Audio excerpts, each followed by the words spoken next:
This is when you need the bigger one, Laurie. No, this is doing it. Don't help me! Okay.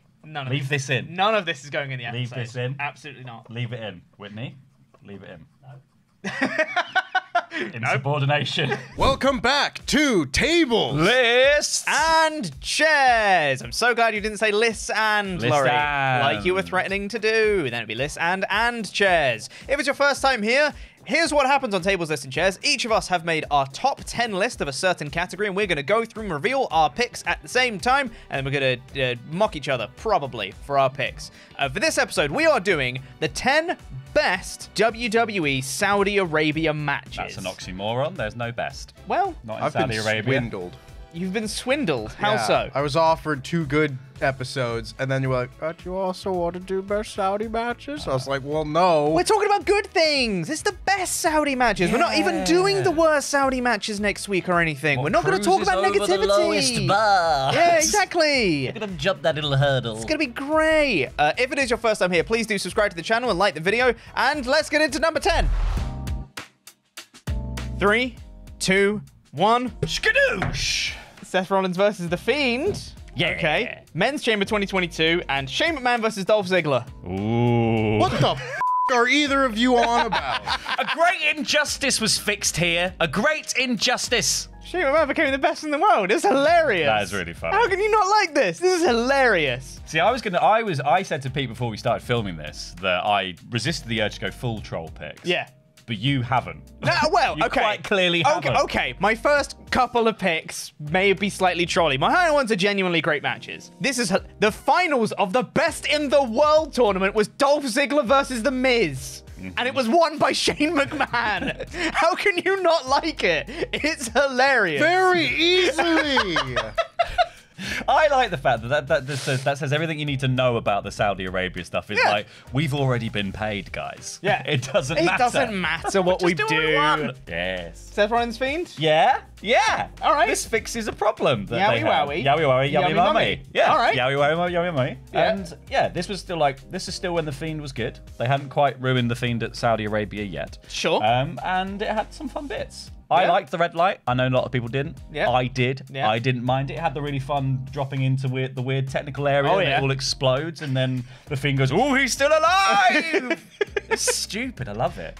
Well, here's an actual, like, decent okay match. Decent okay match. This It's is the more Barber than Rat. you can say for either of these 2 matches. I don't know, it's pretty good. Great match. Yeah. Nah, this is like, I think the shortest Elimination Chamber match ever. Yeah. Because they would always do like 4-minute intervals or whatever. And then this one, they're like, 90 seconds. Let's get the show over with. And yeah, they threw Austin Theory off of a giant thing. I'm did. all about that. They did, Yeah. Landed on his feet because he's bad, but Wasn't there some bobbins around Bobby Lashley as well for this one? Got injured. Yeah. Got injured. Taken Yeah. out of the match for injured and then Brock. sorry, Brock you don't get tore to be on everyone up. WrestleMania. Yeah. Great stuff. Number 10. Starting off hot, guys. Hot dog. 3, 2, 1. Ha! The 2-week trophy match. What are you on about? You're in the face of this format. But it's hilarious. I don't think you understand. It's so funny that The Undertaker won this match. He wasn't in it. And it was supposed to be Rey Mysterio. And then he got beaten up by, like, AJ Styles and that lot in the OC. And then Undertaker came in and was just like, I'll take have that then. I'll have that 2-week trophy that never gets seen again. Oh, yes, yeah. please. Another What a match. pointless trinket from Saudi Arabia. I will say the other 8 of my picks are actually good matches. I just like these 2 because they're hilarious. I think in a series of shows that ultimately don't matter, Yes. having the best match be completely inconsequential and stupid is absolutely fine. Thank you. I went with a good match though. A good match. Yeah. Yep. Rollins Balor versus Miz versus Samosa Joseph. Yep. At the Greatest Royal Rumble. Yep. I think this is fun. This is good stuff between all these 2. This is Joe starting to get to the height of his powers as the Destroyer, and the Miz is a great sort of foil to all 3 of those brilliant performers in there. Yeah. Everyone thought that The Miz was going to win back the Intercontinental title Yeah. because this was right when Jericho had gone to New Japan. And they were like, well,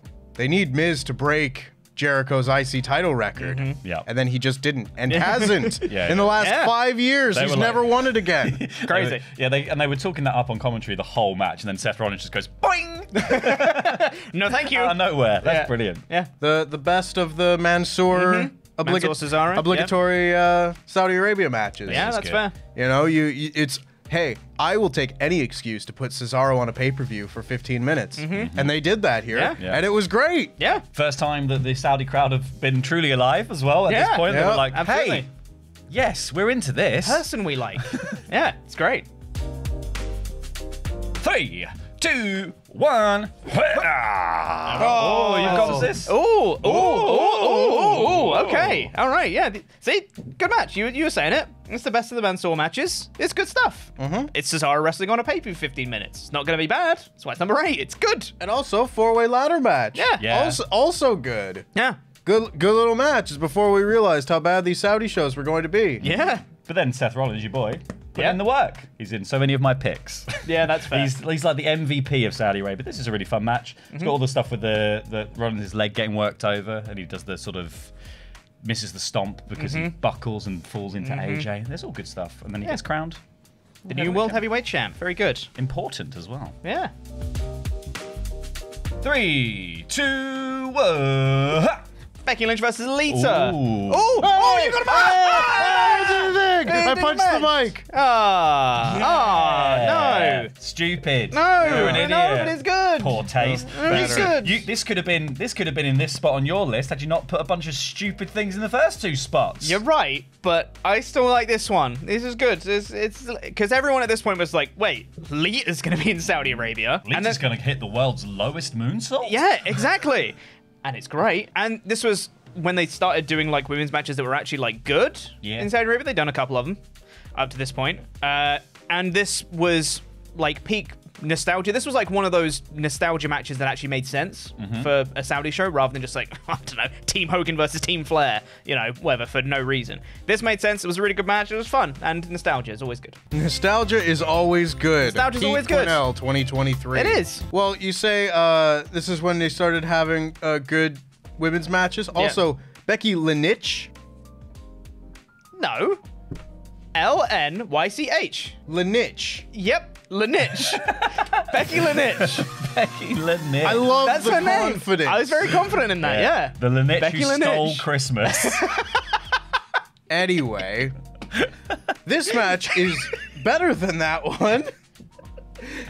I can't believe that a match of this caliber only took place on a Saudi Arabia show. This feels like one of them real big 4 pay-per-view type deals, especially with like, this is kind of the closest we got to a Sasha Bianca rematch after it didn't happen at SummerSlam. And this is coming right off of the Becky and Bianca thing, so it was heated and 4 horsewomen stuff. This is a big star-making match type deal, and it's really, really good too. Yeah, it's really good. I think it's got all the things. It's got all the things I like. It's got Becky, height of her powers. It's got Sasha Banks, who was just always an excellent performer. And then it's got Bianca Belair as the kind of like raw power anchor to the whole thing. The stuff that Bianca does in this match is insane. There's that spot where there's the double disarm her. And Bianca just lifts them all up. Yeah. She's just like, no, I'm standing up now. It's mad. Crazy. It's the first time we're seeing that 2021 show on the list, and I think it won't be the last. I agree. 3, 2, 1. It's the 4-way ladder match. Ooh. I'm sorry, what? I'm sorry, what? This is so stupid. It's so How can it be this high on your list, Laurie? It's so dumb. This is like peak. This is just peak. This says everything you need to know about Saudi Arabia in one match, and it's got so many like memorable. We're still talking about the moments. We've literally been talking about Braun winning it, and it's absolutely pointless belt. We've got Titus World slide. Yeah. You've got blooming fake Yokozuna. Fake Yokozuna's in It's this one. like nothing says more that this is just the Saudi Prince's Super Sweet 16 birthday party event than this match. It's brilliant. It's way too long. Yeah, it is. Yeah, but my God, it's so dumb. I can at the very least see the value in a Royal Rumble.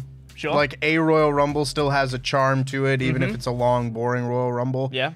I see no charm in the 2-week trophy match and R-Truth around with Eric Rowan. So I just got to throw a little more shade. The least favorite of mine of the 3 Brock Cody matches, I reckon. Yeah. But still good. Still good little match. Cody gets his arm broken or whatever and passes out for some reason. Yeah, that passes out from pain. Yeah. That's what happens in wrestling. It was a really good little match that progressed the story and helped me retain the Jam That Championship. Well, that's always important, yeah. Four-way ladder match, you guys have spoken about it. It's really good. Had a lot of fun with it, and like you said, like the Seth hopping-in spot is really, really good. And it's just 4 solid workers being really good. Just checking your spelling. Yeah, that's fair. Don't know, Ladex. No, I wrote it quickly. 3, 2, 1. Oh, you got Mansoor Cesaro up there. Yeah. Xavier Woods versus Finn Balor. Reason being, Xavier Woods pushed to get the King of the Ring for the longest time, and he got a thing that he wanted. And you can see he was so happy afterwards. And he saw this run and he was like, I did the thing that I wanted to do. Granted, it led to nothing afterwards, but it's just a really nice moment, and that genuinely just carries the whole thing for me to just be like, Woods got a thing he likes. That's nice. Match is fine. Yeah, it's fine. Yeah, it's fine. It's fine, but it's got a great moment afterwards. It's part of it. Bell to bell, however, this match rocks. And it is like the only time Big E just faced a guy and beat him as WWE champion. How did they mess this up?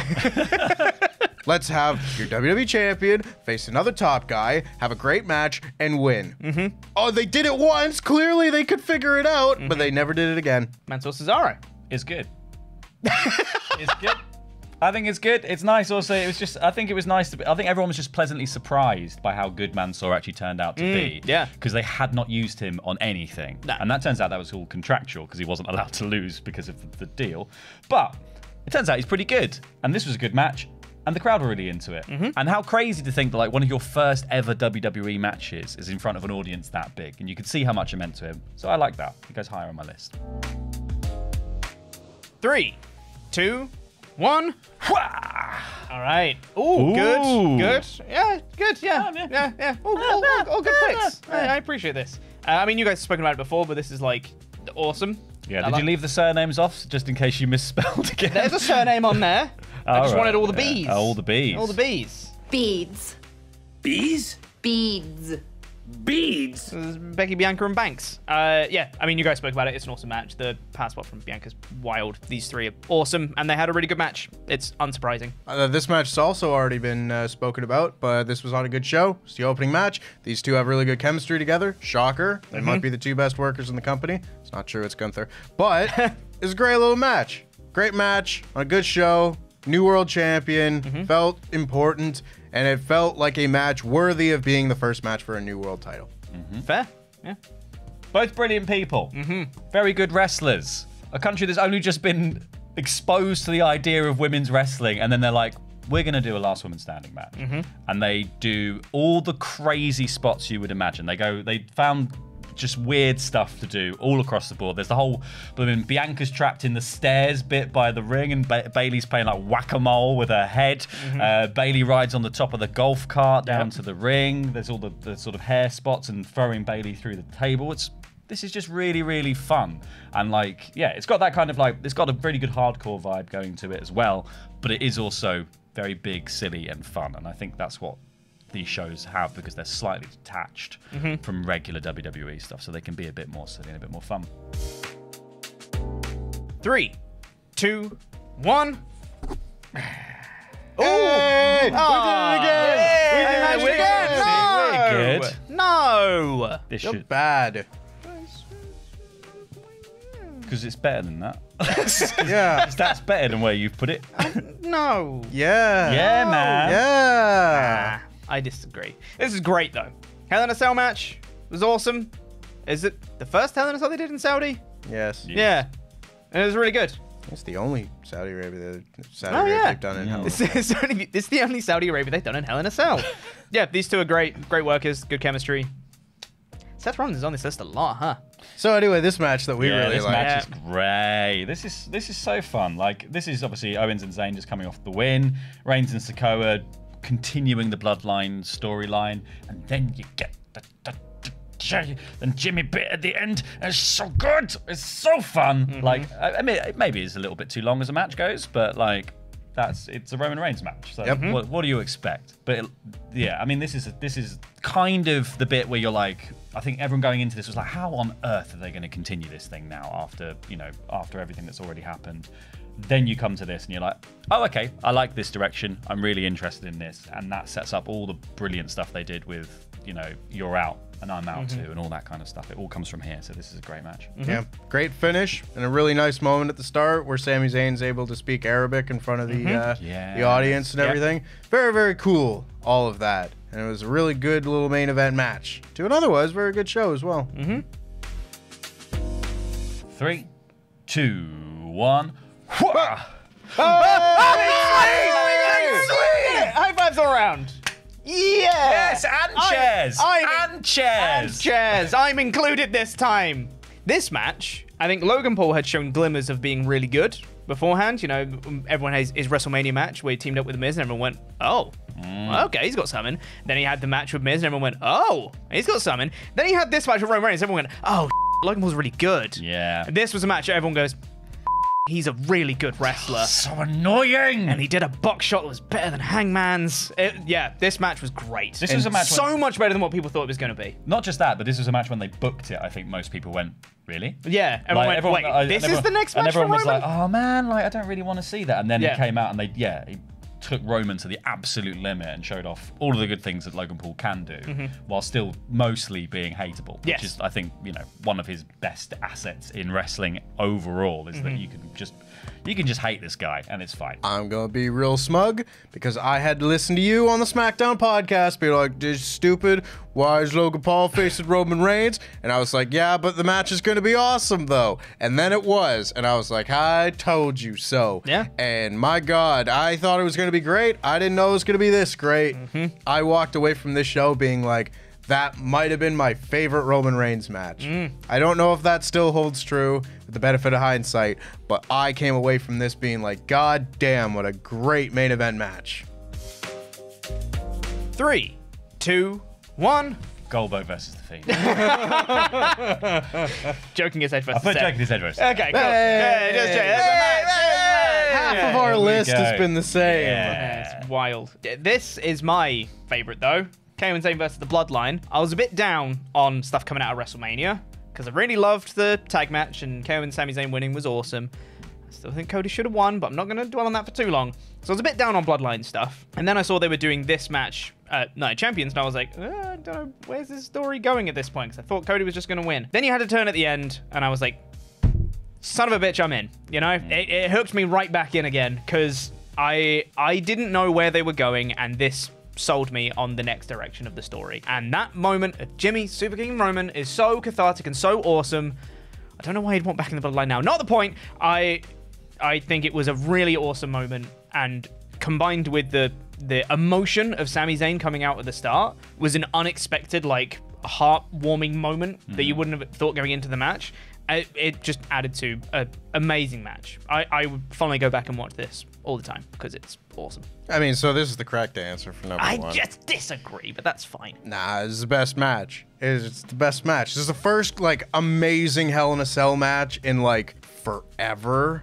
There were some in the pandemic era where, you can like them, but they're in the pandemic era and you probably won't go back and rewatch them as much. But before that, you're looking at Seth and Fiend. You're looking at Braun and Roman. And it just was not a very good era for Hell in a Cell. And then they just brought it out to end a blood feud that was a really good feud. And they had the best match of their trilogy inside Hell in a Cell. You cannot ask for a better use of Hell in a Cell than that. And I will be honest, I'm a little bit biased as well, because I think this is the best rivalry that Edge had during his WWE comeback, and seeing the best match of those take place at a Saudi Arabia show was a little bit like, huh? Doesn't change the fact that it was a great-ass match. I think, yeah, it's that thing with Seth Rollins of Seth was probably one of the only people making Saudi Arabia feel big time. He's on so many of these matches that were like, oh yeah, that's a good one, that's a good one, that's a good one. He had that star power, and he was super over in Saudi Arabia as well. You only have to see when they take the song away and they're continuing to sing.